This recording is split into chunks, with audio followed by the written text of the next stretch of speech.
আমাদের মাঝে দুইটা শক্তি কাজ করতেছে, একটা হচ্ছে দেহ, অপরটা হচ্ছে রুহ। দেহ সৃষ্টি হয়েছে পিতার শুক্রকীট থেকে, আর পিতার শুক্রকীট সৃষ্টি হয়েছে আগুন, পানি, বায়ু, মাটির সার থেকে। সুতরাং শুক্রকীটের মাঝে মাঝে আগুনের চরিত্র, পানির চরিত্র, মাটির চরিত্র, বাতাসের চরিত্র সব আছে। উহা থেকে পর্যায়ক্রমে মিন নুতফাতিন খালাকাতিন আমসাজিন নাবতালিহি ফাজআলনা লিল মুত্তাকিনা ইমামা। পিতার শুক্রকীট, মায়ের ডিম্বকোষ মিলিত অবস্থা, রক্তপিণ্ড, মাংসপিণ্ড, হাড় সংযুক্ত মানব আকৃতি লাভ, এই ৬টা পর্যায়ে অতিক্রম করার পরে জগতে আসে। এই শুক্রকীট থেকে আমাদের দেহের সৃষ্টি হয়েছে। এই দেহকে নফস বলে। কুল্লু নফসিন যায়কাতুল মাউত। এই দেহের মৃত্যু আছে। এই দেহ পিতার শুক্রকীট থেকে এসেছে। যখন জীবন শুরু হয়েছে, যখন দেহের মায়ের উদরে 4 মাস বয়স হয়েছে, আমাকে তো কি বুঝতে অসুবিধা হচ্ছে? 4 মাস হওয়ার পরে আল্লাহ বলেন নাফাকতু ফিহি মিন রূহি, আমার রূহ থেকে রূহ তোমার ভিতরে ফুঁকে দিলাম। এই রূহটাকে দেহ ধারণ করেছে বলেই তাকে বলা হয় আল্লাহর প্রতিনিধি। রূহটা মূল সত্তা, মালিক, আর দেহটা উহা ধারণকারী। তাই মানুষ হয়েছে আল্লাহর প্রতিনিধি, ওই রূহুর সত্তা ধারণকারী। সম্মানিত আশিকের রাসূলেরা, এই শিশু সন্তান যখন বড় হয় তখনই তার কামনা বাসনা ষড়রিপুগুলা জেগে ওঠে। আমরা রিপুর তাড়নায় পাপের কাজ করি।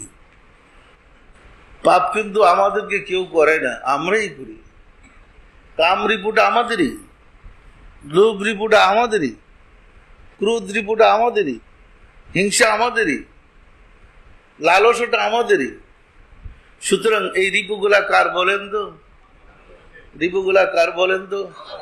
কথাগুলো বলছি এই কারণে, শয়তান থেকে বাঁচতে না পারলে আমরা বিপদগ্রস্ত হয়ে যাব।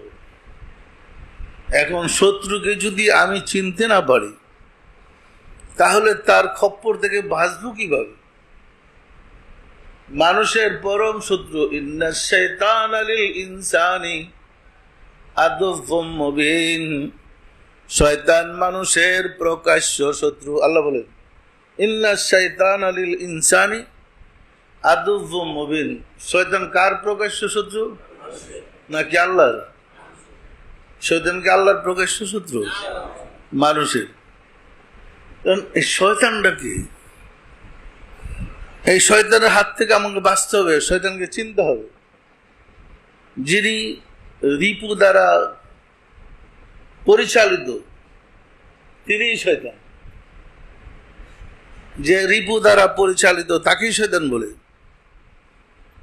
যে যতক্ষণ না পর্যন্ত আমরা রিপু থেকে নফসকে পরিশুদ্ধ করতে পারবো ততক্ষণ পর্যন্ত আমরা মুসলমান হব না। তাই আল্লাহ রাসূল মুসলমানের সঙ্গে বলছে আল মুসলিমু মান সালিম আল মুসলিমুনা মিন লিসানিহি ওয়া ইয়াদিহি। সেই প্রকৃত মুসলমান যার হাতের দ্বারা এবং মুখের দ্বারা অন্য মানুষ নিরাপদে থাকে। তাহলে প্রকৃত মুসলমান হইতে হলে রিপুকে মুসলমান বানাইতে হবে। আল্লাহ রাসূল বলেছেন তোমাদের ভিতরে শয়তান আছে, আমার ভিতরে শয়তান আছে।